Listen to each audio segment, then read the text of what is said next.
கருப்புசாமி, விருதுநகர் மாவட்டம். இப்போ வந்து பாருங்க, தொப்பி மாவட்டம் எப்படி சரி பண்ணி வச்சு பாருங்கள். தொப்பி மாவட்டம் மொத்தமாக இருந்து இப்போ நார்மலாக ஆக்கியாச்சு. இவங்க தான் கருப்புசாமி, விருதுநகர் மாவட்டம். விருதுநகர் மாவட்டம் தானே நீங்கள்?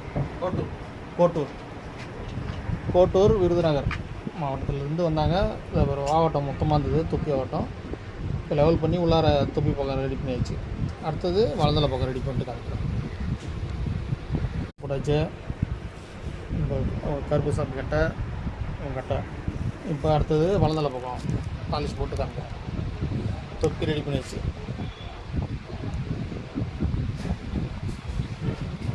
கருப்புசாமி அவங்க கட்டையை வந்து உள் ஃபினிஷிங் பண்ணியாச்சு. இதை பாருங்கள், வலந்தலை மாவட்டம் க்ளீனாக பண்ணியாச்சு. இப்போ பாலிஷ் பண்ண போகிறோம். கருப்புசாமி, விருதுநகர் மாவட்டம் கட்டை